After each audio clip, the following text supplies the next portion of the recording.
Welcome to today's webinar here. Today's webinar is all about maximizing your every lead. The kind of subtitle here is like, it's more than just speed. I was talking to some of our partners here, some of our contractors in our network, that's like speed to lead was like last, that was the thing about last like decade, was all about like, you got to get to this lead as fast as possible. All these studies came out that you got to call that lead right away. But we all know that now. We all know that you need to call the lead as soon as possible. And now it's something more, and it's evolving. You'll see from us a bunch of webinars here, which we do these weekly, that are all in relation to how do we actually maximize conversion rates on a raw lead that comes in the door. My guest here today is John Paul with Springs Connect. I'm super excited to have him here. He's going to help answer some questions here for us. Without further ado, John, will you please introduce yourself to us? Okay. Yeah, my name is John Paul, and I own this company, Springs Connect. We've been here for many years, and our function is we work with different home improvement companies, solely home improvement companies, on trying to help them maximize whatever marketing dollars they're spending, either it be internet leads or call-ins or calling the data that they already have, home shows. Whatever it be, we do several things to try and help them do that. First of all, I understand that who I'm talking to, many of you and most of you probably have call centers. So in most cases, we're not, our objective isn't to replace any call centers, but is to make sure that every lead is being touched as many times as it should be by being an extension of some of the companies that we work for. But if you have the capacity and you have the time and you have the people, you certainly can do this yourself. One of the first things that we provide, and I'll just go through a few brief things and take some questions from Connor, but we're open 24 hours a day, 7 days a week. So we're available to take call-ins for different companies all the time. And there's several companies we work with who do like infomercials and commercials at night, things like that. There's calling that comes in on Sundays and Sunday evening. So we're able to make sure that if somebody calls in, it's not going to a voicemail. It doesn't have to be called back. Our company will schedule the appointment. We're available to call internet leads and show leads and anything that comes in during the times either you don't have the people to do it or during off hours that you just don't have personnel scheduled. So that's if you're spending dollars, you want to make sure that you're able to be on top of those brand new leads that come in. And that's where we really are a big plus to companies. The second part of it is most companies are pretty good at, as I said, doing the first part, answering the phone or calling the internet leads. But after a while, leads seem to fall through the cracks, meaning, once a lead gets to be a week or two old or 30 days old and they haven't reached it, they're not as aggressive as they once were to try and get a hold of that lead and turn it into an appointment. So our company, we go back years sometimes to try and rekindle the fire on these leads that, at one time were very interested and for whatever reason never could be turned into an appointment. So we'll call old internet leads, old resets, old leads, any type of leads that's in your system, anywhere from 2 weeks back and over. And we get a tremendous return on those just by sheer number of calling with a specific script that allows us to make those good qualified leads. Call rehash, people that maybe you couldn't get a sale with. You presented the entire product, you gave them a demonstration, you were there, it all went well, but for whatever reason, couldn't get the order. We go back and go through a customer service, presentation where, we're trying to get the reps back into the home. We get a lot of sales doing that just by calling people and asking if the job can be reevaluated, not even offering them anything, to any big discounts or anything like that. We call previous customers, people that you've had in your database maybe for years that we can call and add product to, or more windows to, doors. Maybe you do bathrooms, do the bathrooms. There's just so many different avenues depending on, what you have in your system, that you can turn into more leads. And, as leads get more and more expensive, and they are, anywhere from now it's $500 or $600 to an issued lead for some companies. You want to make sure that every lead that you have at your disposal is being worked and worked properly and called back with the right scripts and all those different things. So, Yeah. So that's in a nutshell is what we can provide. And if companies can do it on your own, Connor, then it's great too. If you've got the personnel and the people to cover the hours or call those leads, it's fantastic. But in this day and age, there's a lot of companies, very large companies that are very successful, are having trouble, staying on top of all their data that they're spending, a lot of money on. Yeah, 100%. Well, I think the big thing is the supplemental call center support. As we all know, with hiring, and we've gone through a couple different webinars talking about call center hiring is a huge issue that's kind of plaguing the industry right now. With that, that it's hard to hire good people today. So if you've got an excess of leads, or most importantly, as I've talked to even some of our customers, are that you want to still prioritize the best quality lead first to call on those. And that's often the newest lead, obviously, versus somebody who's 2 weeks or 30 days old. You don't have the bandwidth to be able to dial with that. So I do encourage that even any company period should be using kind of a third party supplemental call center to be able to kind of take that overflow. So it definitely makes more sense at some point to have internal callers work it because it's going to be less expensive and you have more control. But at some point, it is actually less expensive to hand that data over to someone else. The main thing I think, Connor, is that you have, we've picked up, a lot of work. I'll be very frank, in the last year because of what you just said, the ability to hire people and have those people on hand, and the people that you have on hand are going to want to gravitate to that new good stuff that they're getting coming in and not call it old stuff as much. And we've put dedicated teams on it. And that's really the answer. If you've got a dedicated team in-house to call that old data, the old rehash to previous customers, then you're going to be successful. So that's really what we provide. You got to maximize every lead that comes in the door. And I think the other thing too is with abundance, as we've seen lead quantity increase over the pandemic and really the last 2 years, is that when there's lead quantity, often there's a lot of waste because there's a lot of new leads that are coming in to replace it. So I think one thing that is always the balancing act here is you have quantity, but you need to make sure that your marketing cost stays aligned at the end of the day, and that's maximizing every lead. So and truthfully, in marketing, you can't have very much waste, or you're wasting ultimately your marketing cost just skyrockets and goes through the roof. So let's dive into the weeds here as well. So first question I had for you was just kind of just into the nitty gritty of call cadences and reaching out to customers on a consistent basis, like, with a brand new internet lead. We'll go through the different kind of segments of type of leads here in a minute, but let's just talk about new leads. So obviously speed to lead, we know it's important. So call cadences to try to reach a new lead. There's some of the mentality of I'm going to dial it 8 times a day until they freaking answer the phone. And others that are going, how do I be more methodical with my calling to be able to try to reach someone? So I'm curious your kind of take on that, what you kind of recommend internal, what other companies should do as far as even call cadences on brand new internet leads.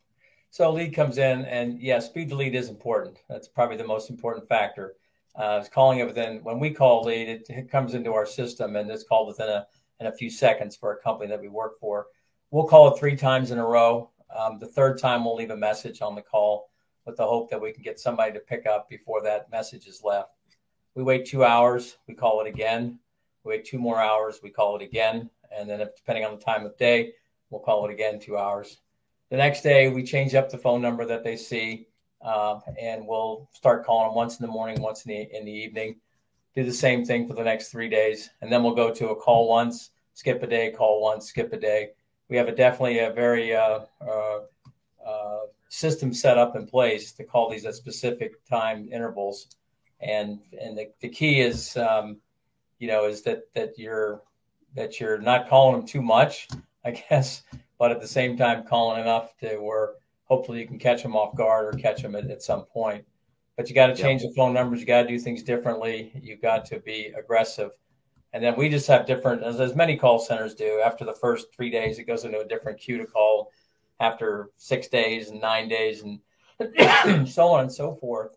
Yep. There's different cadences to call it, but we're very specific on how we call these leads to ensure that we can do our best to reach them. And because it's a difficult world to try and reach these people more than anything else. Yeah, and I'm curious because this is, what we've kind of see from clients kind of coming back to us here, that call center contact rates have gone down over the last kind of 6-9 months, really the last year in general. Have you kind of seen the same thing, and what have you kind of seen to combat that? With contact rates, you said, right? Yeah. Well, yeah. I mean, one of the biggest issues that's come up, and we were fortunate to recognize it early on, is the spam calling and the your numbers that you're calling. You start calling somebody, and most of these guys, I'm sure you know this, that are on here, you call somebody more than a few times, it automatically triggers and goes to a spam call or a unknown call or telemarketing call, whatever it pops up. So there's several services out there, but we hooked up. At first we were changing our phone numbers almost daily to show just a number and without it being spammed. But now we went to a service. There's a company out there, I guess I can say the name, it's called Neustar, and we work with them, and many of the companies that we work with use Neustar as well. What they do is vet your numbers that you have. You provide them with all of them, and they can keep them from being spammed. It's fantastic, and they can show the caller ID you want. You actually have control over it yourselves to do, and it'll show the number that you want it to show without being spammed. And we hooked up with them probably 6 months ago, and it's been fantastic. Our contacts rates start going back up. They're still low, but they're better than they were, and we're not getting that type of stigma from it. From we call and leave a message with somebody, and it's a spam call. And we finally get a hold of them. Well, I didn't pick up because the call was, it was spam. Blah blah blah. Yep. So we've eliminated that process. It's been very, very, very strong recommendation for getting your numbers vetted if you can by a particular service. There's other companies out there from what I understand. Yep. Yeah, I think Neustar is kind of the one that's probably made the most dent in the industry so far, but I think absolutely, like if you are not using a service like them, you're doing yourself a disservice. That you have no idea the health of your phone number today, and it's showing up. I was looking at, that was one of the webinars I was watching, is that on AT&T, which I have, it was saying that like 86% of phone numbers that are not are coming up as spam likely. 86% of the phone calls to an AT&T customer are coming across spam likely. Well, I got to tell you a quick story. I had a call that came in to me a couple of weeks ago, and it was a spam call on my cell phone, and I didn't pick it up, and it was a message, and I listened to the message, and it was my doctor. Yeah. I was like, okay, how does my doctor get spammed? But so anyway, so people just don't pick up calls. I don't, if I see a spam number. So it definitely is, if you can get to Neustar or somebody like them, if you're making any calls at all on these leads, you need to do it.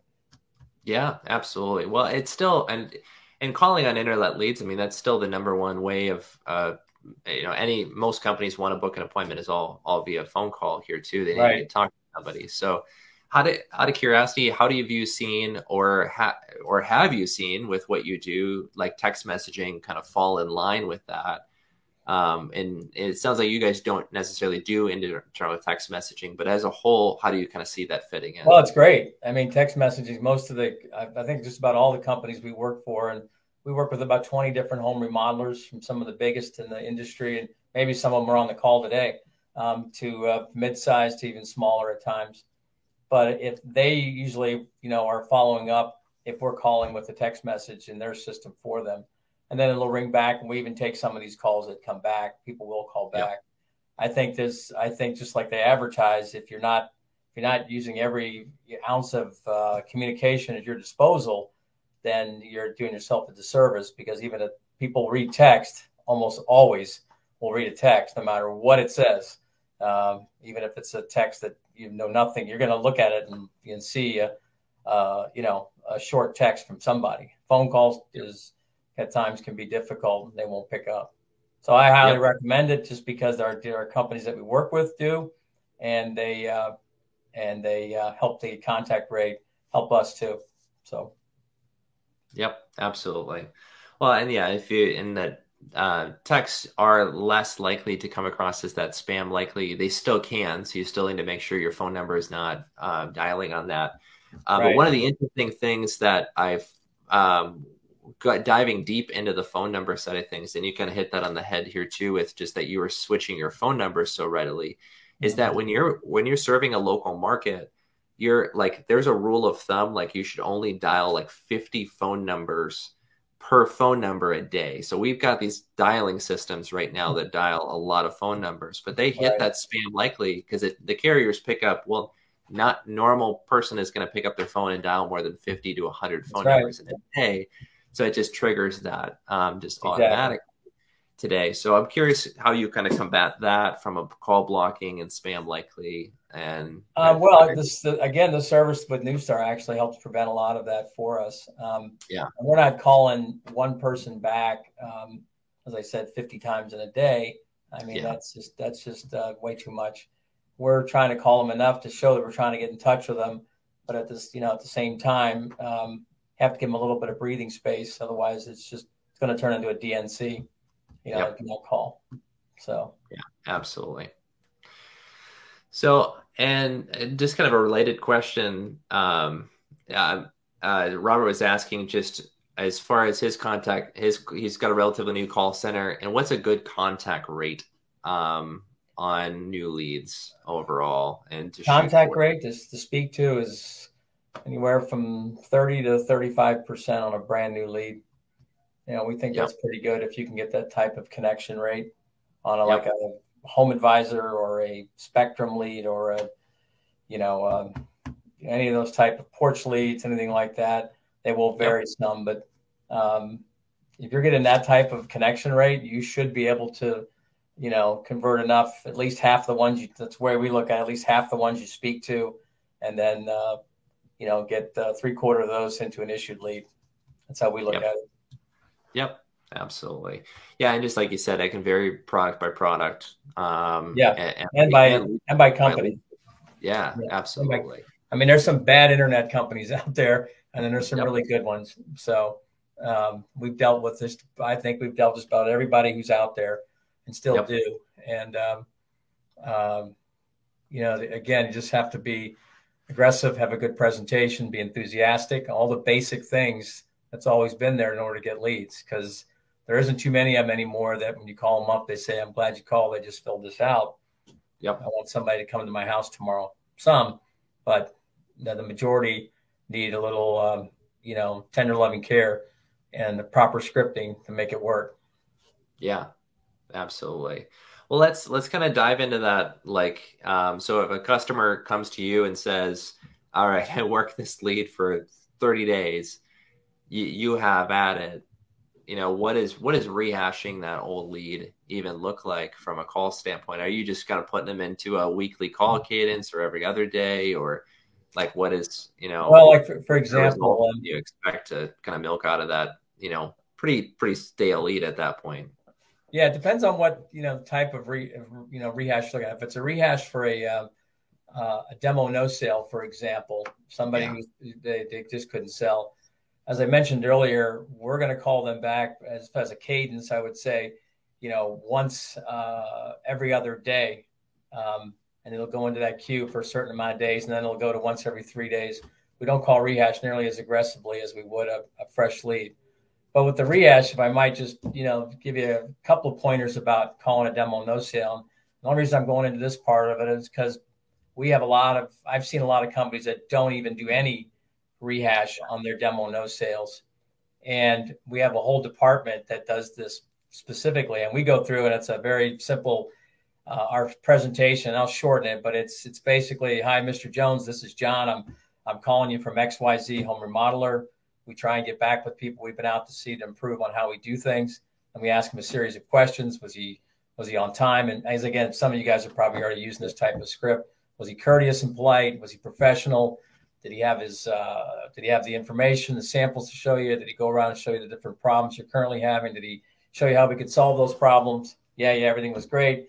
Sounds like he did a great job. What was the reason we couldn't get together with you? And they'll say price or whatever. Then we simply say, well, the other reason I was calling you is we're getting out one of my senior representatives who's reevaluating a few select jobs in your area to see if there's a more cost-effective way to do it. I don't know if there is or not, but if you're interested in getting this project done, he can take a look at it. And people, they're not promised anything. It could be, if it's 10 windows, they could be selling them 5. If it's, who knows what, different financing, it could be a discount. But the important thing is you got somebody who's still interested in pursuing it and getting the rep back out there. Previous customers, we would call them. We call anything at previous customers that's at least anywhere from 9 months to a year old. We call them up and basically say there's special promotions out there for our previous customers only. We want to thank you so much for being a part of the home improvement family at our company. And because of that, we're offering these promotions on additional windows, doors, and very simple. And then we do appointments like that. The bulk of the calling, though, obviously, is with the older 30-day-old leads that were never reached and were never or resets, couldn't get both of them home or couldn't get them scheduled again. Those we're going to call those twice a day. The first from 30 to 60 days, we're going to call them twice a day. The first probably 10 days of that, then it goes to 1 day. I mean, there's a whole cadence to that, all the way back to, we have buckets of leads that we call anywhere from a year to 2 years old, and it's just a sheer amount of just phone calls with a specific script to try and use a lot of rebuttals and a lot of not taking no for an answer. And I think the interesting thing is about, just from my background in call center space, this stuff, the scripting is like, it has to be refined and the rebuttals have to be there, or else your caller will just get off the phone out of not interested. You got to find out the true reasons why. That's all like the training that needs to be done. But this whole scripting and making sure that you're touching every lead, and it's it's that bucket analogy here. Is like, if you're putting all these leads in the bucket, you're paying for all of them. Don't let make sure that you're making the most of them at the end of the day. You're not leaving a giant gap and a hole in your bucket of the appointments that were set and never issued. That's a hole right there that needs to be called on, and that's the whole, rehash there. The leads that were never set in the first place, handing them over, trying to maximize those. And then just like you said, and rehashing even the demo and no sales. I can't tell you how many companies who still don't rehash their their demos. They just don't know why they're not selling, and they kind of go back and they just don't know. And it might be their sales rep showing up 10 minutes late every single appointment. They want to know. Could be. Yeah.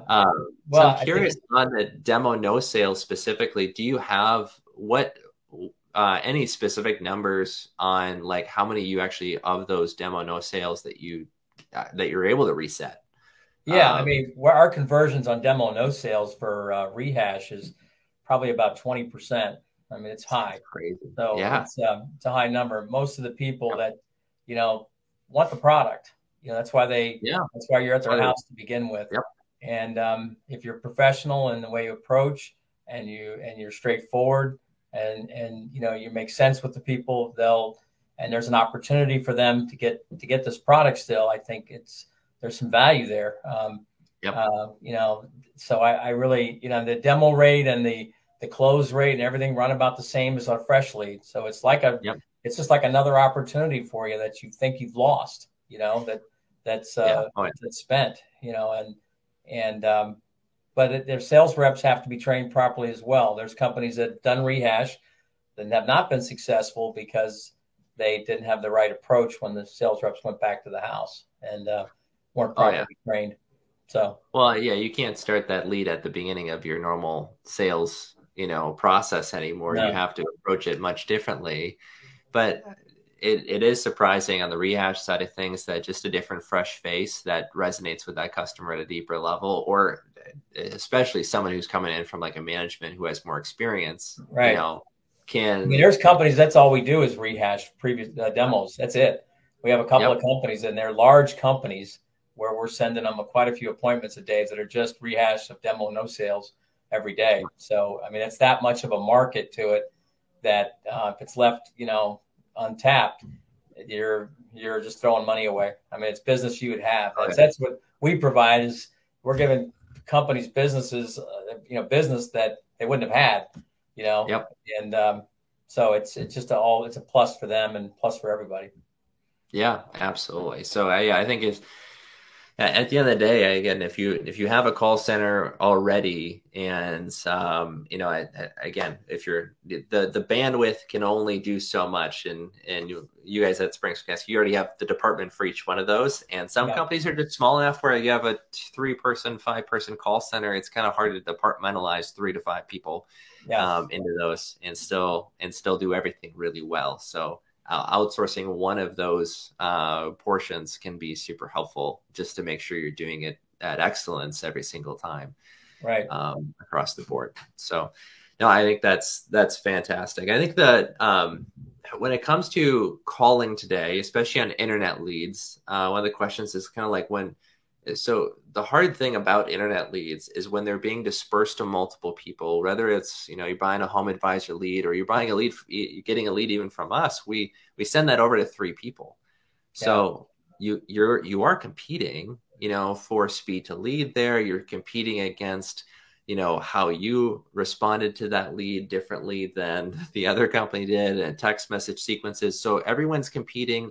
And often those leads are unbranded, so they don't know you from Adam. It's not like they reached out to Renewal by Andersen and now you're calling them like crazy. It's, you're reaching out to them and they go, I'm looking for Windows and I don't know who's going to call me. So any recommendations on kind of how to again, that opening line to when they go, you're like the 10th person that called me, to differentiate yourself right away, because they don't know you, right? Well, I hate to be very generic, but it's what I've learned for the last 40 years, is that there's no replacement for the energy level and the excitement and the enthusiasm and the professionalism that you put on with that call. So fast is important, yes. But when you get on that call, it can't be, hello, Mr. Jones, I see you are interested in. It's, hello, Mr. Jones. This is, it's got to be like an attention grabber, just your voice. So they take one moment to say, okay, I'm going to listen to this guy. Just that one little sliver of hope that they'll go along with you. And then, of course, if you can follow that up with a great script that you've been trained on properly and use it, you're going to schedule appointments. Because nothing beats, being prepared and being professional, using the script, and having that energy and enthusiasm level to set that appointment. Yeah, absolutely. Well, I think reaching that's the interesting thing about online, overall, that's, we're always trying to how do we brand that customer better so they're expecting a call from that contractor. But at the end of the day, this homeowner is being matched with 3 companies that, even when we show them the company, even when they book an appointment with that company on our platform, that company wants to confirm, and they're like, who are you again?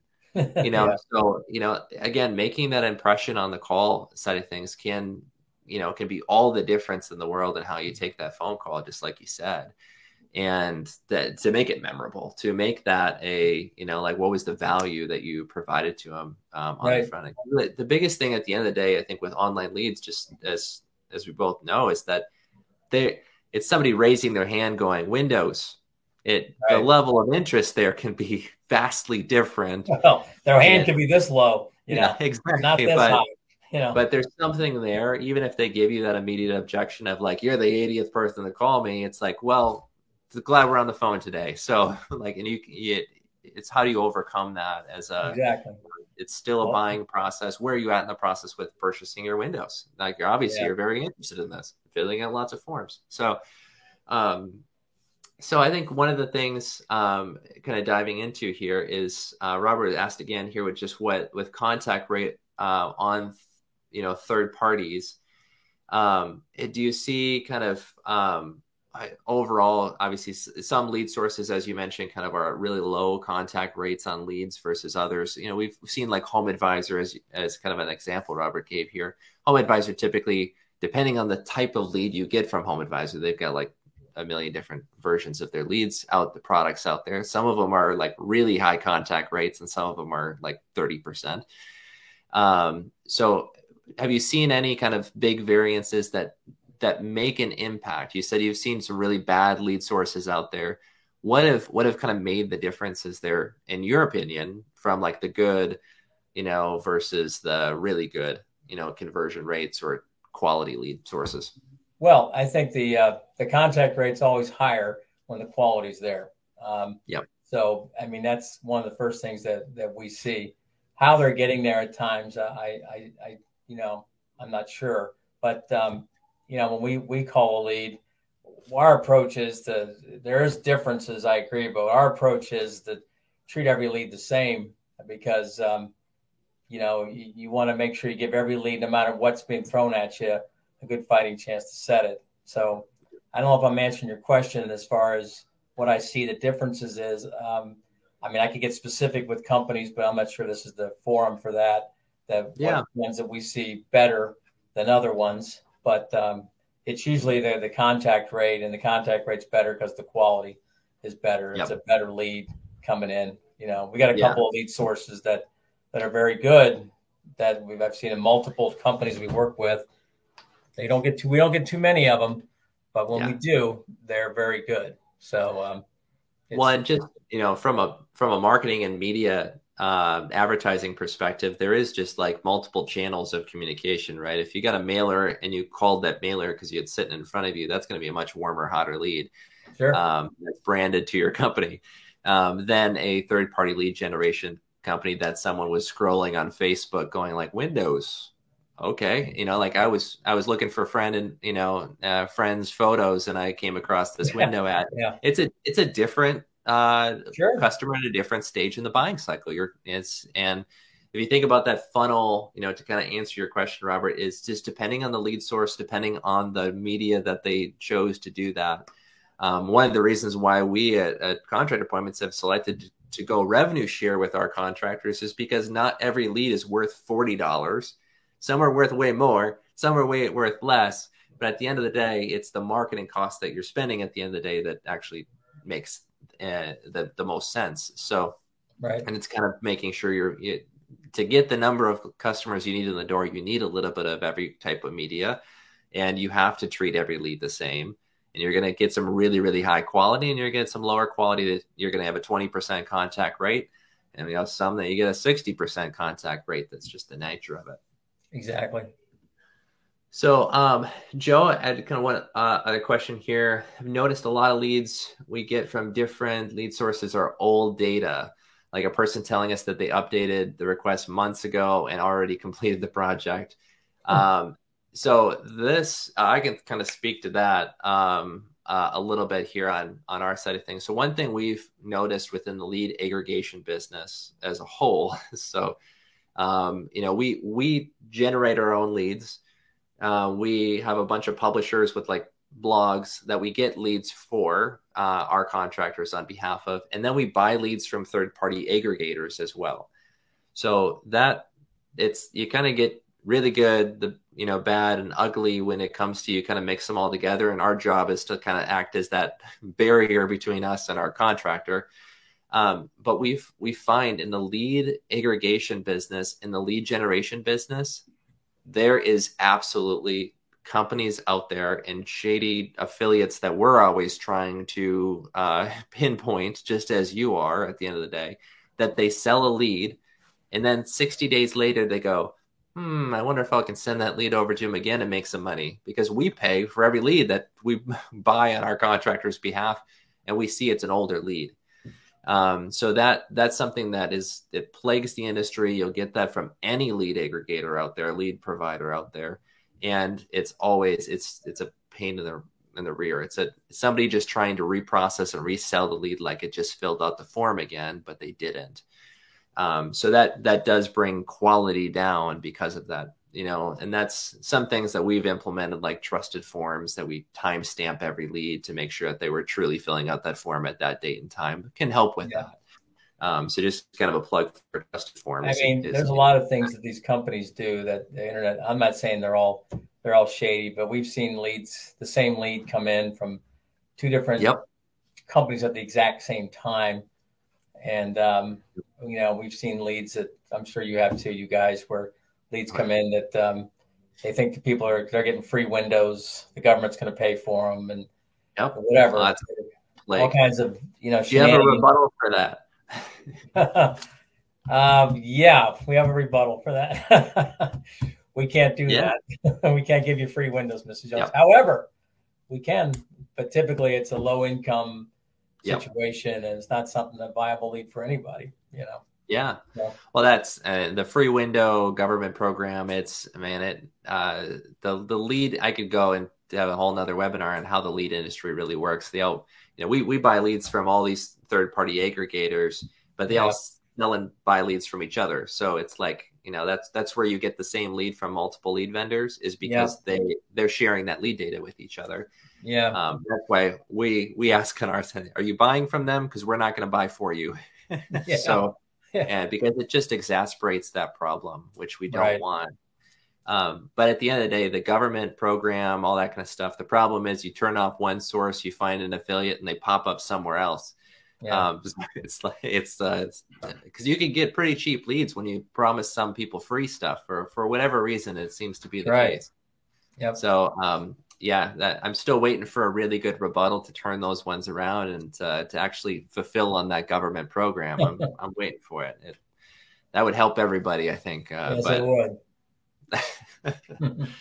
But no, this has been great. One last question Robert had here, which is a great question, is just, do you use an auto dialer? Are you using Five9 on an auto dialer setting, or are you doing kind of preview dialer? Everything that we do is preview. We don't, you're not even allowed to use auto dialers anymore to sequentially call people automatically. It's against the law. So, and still selling. Yeah, I know. Our objective is to try and make, particularly when we're calling for leads for clients, like these expensive internet leads or even their old data, there's only so much of it, and you don't want to churn it out in these dialers and burn it up. So we try and send every lead to be in a preview mode, so somebody can look at it, see the whole lead, call it, disposition it, go to the next call. So it's, number one, it's the right thing to do, and number two, it's against the law to do it any other way. So. Yeah, I appreciate you sharing that, because that is the truth. I was just getting an email even this morning here or it was yesterday, from an attorney we work with internally here, is that like there's laws across the country and in a lot of the states that you work in and nationally, of like, we get TCPA consent on every lead that comes in. So they say that they're okay with an auto dialer and all of that, because it's just a standardized TCPA. You can't dial a cell phone number without their written consent. Right. So that's standard. That doesn't mean you should do that. Because at the end of the day, one, from the likelihood of you showing up as spam, likely because your dialer is making more than a human could ever do in any period of time.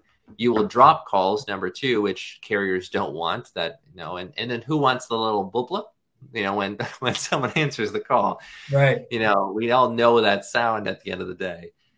So yes, in today's market, you should not be using an auto dialer. I hope not. Because it's illegal to be able to do that. And in most states, and that, there's a lot of people out there that, they just get completely turned off on that as well. They do. So, and then just like you said, John, I think the data is like, you have to treat it really well if you want the results out of it too. You need to make sure that you're actually spending quality time with that quality customer at the end of the day. That's a great point. Great point what you just said there. every lead matters. And at one time, that lead was a very expensive piece of property for your company. And if you handle it that way, you're going to get some more out of it. I mean, you will. It's just how you approach it, as they said, with the scripting and how you present yourself. Easier said than done, but it can be done. Yeah. The last question I was asked is just, why do you suppose people take the time to fill out a form with no intention to actually answer the phone or speak to a company? There's a loaded question here for you. Well, I don't think their intention is not to answer it or pick it up. I think what happens is one of the reasons you need to get for them quickly is the ether wears off of, as you mentioned, they see something that kind of spurs it. Oh yeah, I kind of wanted Windows. And then, they immediately go on to something else, fill it out, forget about it. And then, oh, I don't want to pick that up. It just continues. So, I mean, people are, in today's world, things happen so quickly, everything is now that it can change on you too, pretty quickly from, wanting a estimate on Windows to, wanting a new TV, so. Yep. So I think that's the importance of getting with them quickly and having the right script. Yeah. Yep. And I think I can't stress the importance enough of kind of touching them at every angle. Emails and text messages and phone calls there too for conversion. Right. I have heard in the last even 2 weeks alone that email is making a huge comeback for conversion rates. We have partners over at Think Unlimited that they've had such success with successful email campaigns and just reaching out to those drip email campaigns to those people and converting those into online booked appointments or to somebody, getting a call to convert an appointment that way as well. That's super simple to reach them because it's a saturated market, and a phone, although it's the way we all want to book an appointment today, everyone. Yeah, again, we're coming across spam likely. It's pretty likely that at some point your phone number is going to come across spam likely, and to make sure that you're reaching them from every angle is just absolutely necessary. I agree. So that sounds great. Well, John, I appreciate so much of your time here. No problem. All of you that have been on the call here, you've got great questions to add here as well. So I appreciate that. John, how can people reach you if they want to just learn more about Springs Connect or just about you as well? Well, our website is springsconnect.com, and I can be reached at John P, John, the letter P as in Pole, at springsconnect.com. That's springsconnect.com. Or you can call our office direct, 844-313-2990. Thank you, everybody, for joining us this week. Look forward to next week. Come join us again. John, I appreciate your time. Thank you so much. No problem. Have a great day.